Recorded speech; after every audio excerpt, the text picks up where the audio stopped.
The silence in the house was the first thing that felt wrong.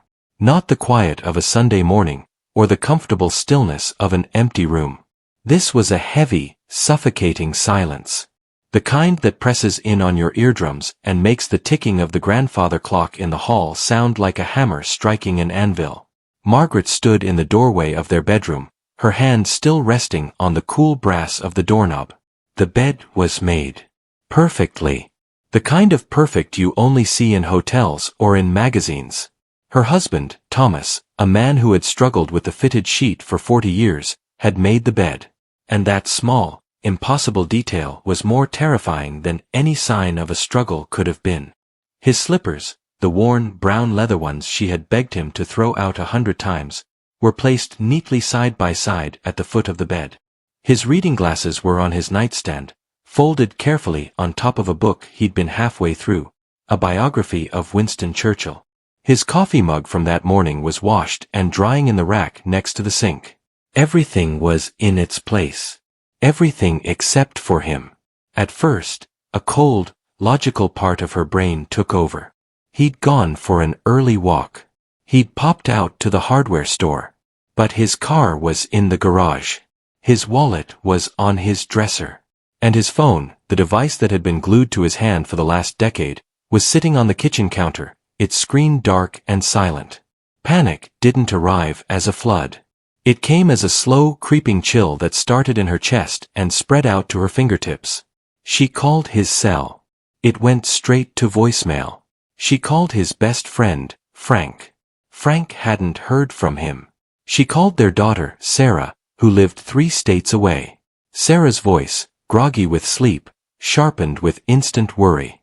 "Mom, what do you mean he's gone?" The police were polite. They were professional. They took down his description: gray hair, blue eyes, 6 feet tall, a slight limp from an old knee injury. They asked the standard questions. Was he depressed? Were they having marital problems? Had he seemed distant lately? To each question, Margaret gave the same answer. No. No, he was fine. They were fine. He was fine. But even as she said the words, a tiny splinter of doubt wedged itself into her mind. Had he been distant? Or had she just stopped noticing?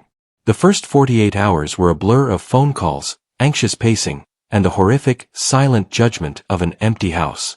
Sarah flew in, her face pale with a fear she tried to hide from her mother. They put on a brave face for each other, 2 women bound by love and a shared, unspoken terror. They waited for the phone to ring. They waited for the door to open. They waited for a miracle. On the 3rd day, Sarah found it. She was going through the mail, a stack of bills and flyers that had piled up in the box, a mundane task that felt obscene in the face of their crisis. Tucked between a credit card offer and a local supermarket circular was a small, white envelope. No return address. Just her mother's name, written in a handwriting she would have recognized anywhere. "Mom," Sarah said, her voice barely a whisper. "You need to see this." Margaret took the envelope. Her hands were trembling. She didn't need to open it to know the handwriting. It was Thomas's. She slid her finger under the flap and pulled out a single sheet of lined paper, the kind torn from a small notepad. The note was short. Just 2 lines. "Maggie, *, don't look for me. I need you to trust me. Just this once. *. He. The note didn't explain anything. It only deepened the mystery.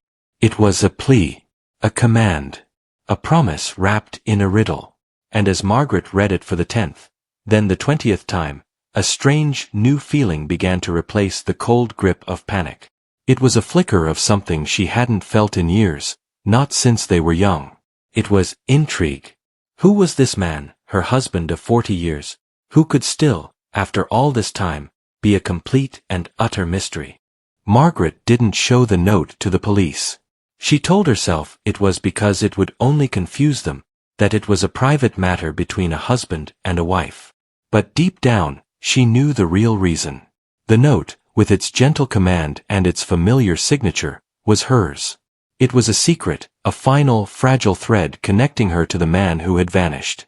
The days that followed were an exercise in suspended animation. Life went on in the house, but it was a performance. Sarah made them meals that neither of them ate. They watched television without seeing it. They spoke in hushed tones, as if Thomas were just in the other room, napping. And then, on the 7th day, a second note appeared. It was tucked under the windshield wiper of her car. She'd only gone to the grocery store for milk and bread, a 10-minute errand. When she came back, there it was, a small white flag of surrender in a sea of parked cars. Her heart hammered against her ribs as she pulled it free. Maggie. Remember the summer we painted the porch? How the light looked at 6 p.m. That's where I am. Sarah was skeptical, her worry twisting into frustration. What is this, Mom? A treasure hunt? He leaves us, scares us half to death, and now he's leaving riddles? This isn't romantic, it's cruel. But Margaret was already lost. The summer they painted the porch. It was 1983, the year after they got married. They were so poor they couldn't afford to hire a painter, so they did it themselves. They'd worked all day, getting more paint on themselves than on the wood. At 6 p.m., the sun would dip below the neighbor's oak tree and cast the whole front of the house in a warm, honey-golden light. They'd stopped painting, covered in smudges of white, and just sat there, watching the light, drinking iced tea from sweaty glasses, believing their whole lives stretched out before them like a sun-drenched road. It was the most perfect, uncomplicated happiness she had ever known. She went to the porch. She stood there, in the same spot, at 6 p.m. The light was the same. It washed over her, warm and forgiving. She closed her eyes, and for a moment, she could feel him next to her, could hear his young laugh. She opened her eyes. Tucked into the corner of the window frame, behind the shutter, was another small envelope. This one was longer. Maggie. I'm sorry for the fear. I know you're angry. I know Sarah is furious. You have every right to be. But I had to do this. For 40 years, I've been your husband, Sarah's father, the man who fixed the faucet and mowed the lawn. And I have loved every second of it. But somewhere along the way, I forgot who I was before I became all those things. I need to find him again. And I need you to find her, too. The girl on the porch. She's still in there, I know it. Follow the light. Maggie. It will lead you to me. Margaret read the note 3 times, tears streaming down her face, blurring the ink. Sarah read it over her shoulder, and for the first time since her father disappeared, her hard, worried expression softened. He's lost his mind, she whispered, but there was no anger in it now. Just confusion. What does he mean, find her? The notes became a lifeline. They weren't clues to his location, not in a literal sense. They were clues to their history. One led her to the old diner where they'd had their first date, now a run-down laundromat. She sat in her car, staring at the peeling paint, and remembered the way he'd nervously spilled his milkshake and she'd laughed so hard she'd cried. She found another note tucked into the bark of the old oak tree in the park where he'd first kissed her. A simple one that said, "Still the best kiss of my life." Each location, each memory, peeled back a layer of the comfortable, predictable life they had built. She started to remember the girl she was, the one who took risks, who laughed easily, who loved a man with a wild look in his eyes and a head full of dreams. She began to see, with a painful clarity, how that girl had slowly been buried under the weight of mortgage payments, PTA meetings, and the quiet, grinding routine of a long marriage.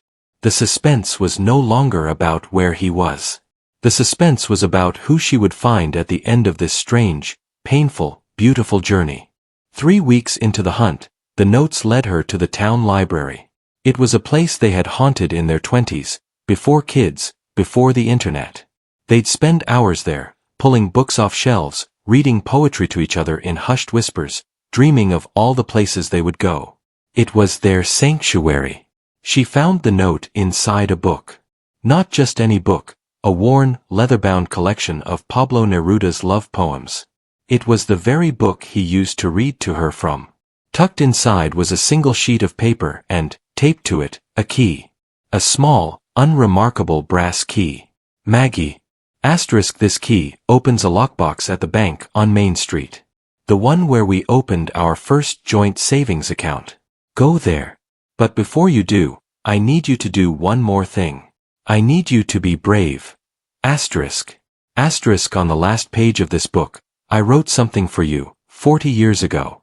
I never had the courage to show you. Read it. Then go to the bank. Asterisk. With trembling hands, she turned to the last page. In his young, slightly more flamboyant handwriting, was a message. It wasn't a poem. It was a question. Maggie, if you could go anywhere in the world, right now, where would it be? Don't think about money, or work, or what anyone else would say. Just close your eyes and pick a place.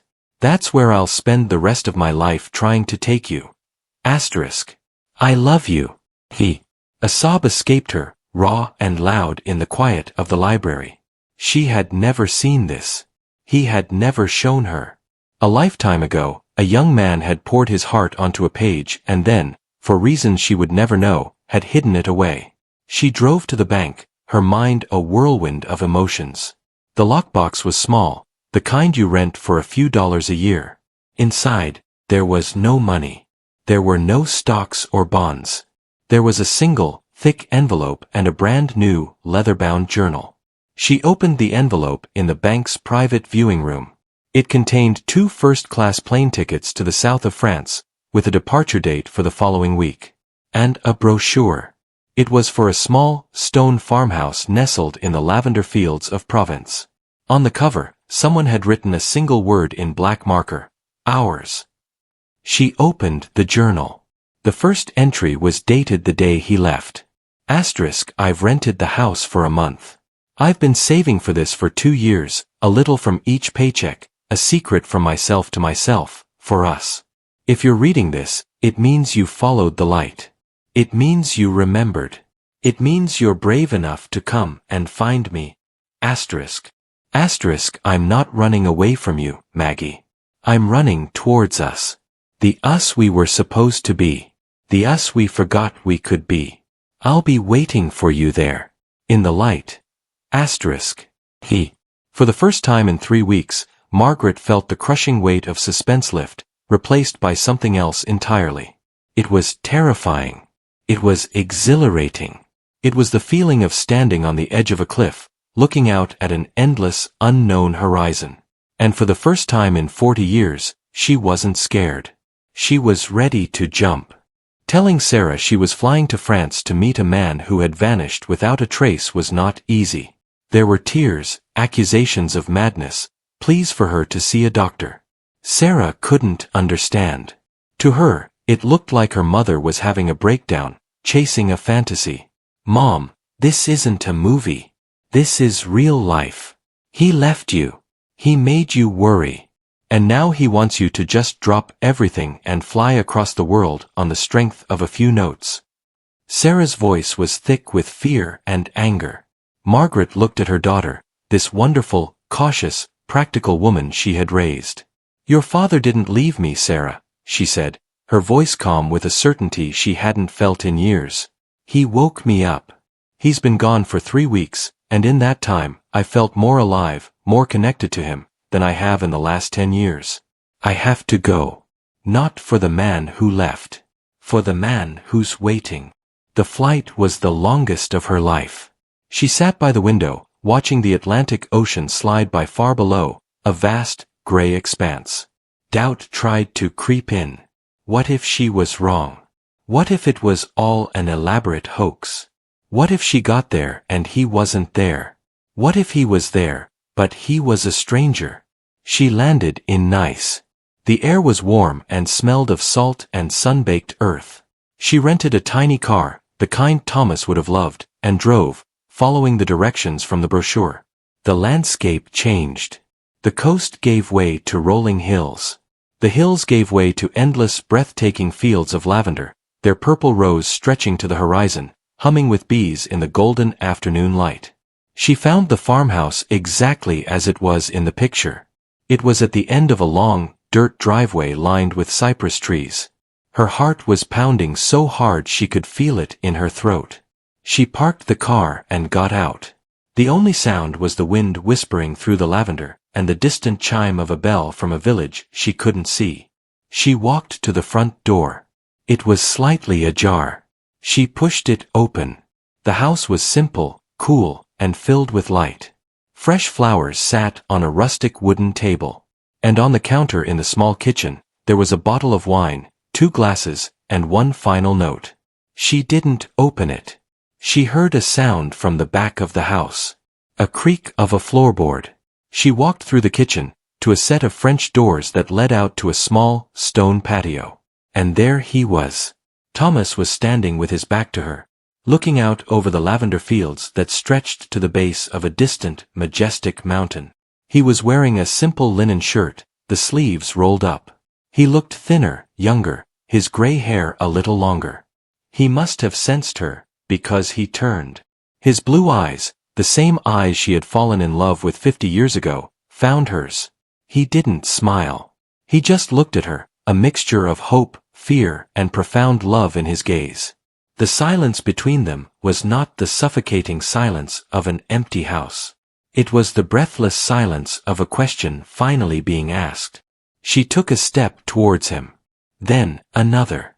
She stopped a few feet away.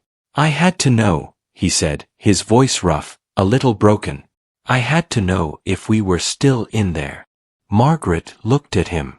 She looked at the man who had been her partner, her friend, her roommate, her stranger.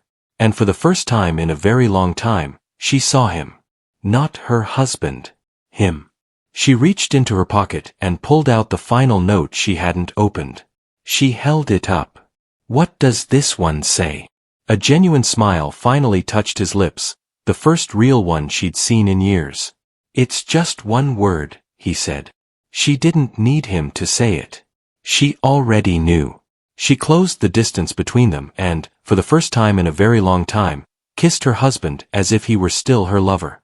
In the fading Provençal light, surrounded by the scent of lavender, they stood together. The mystery was solved. The suspense was over.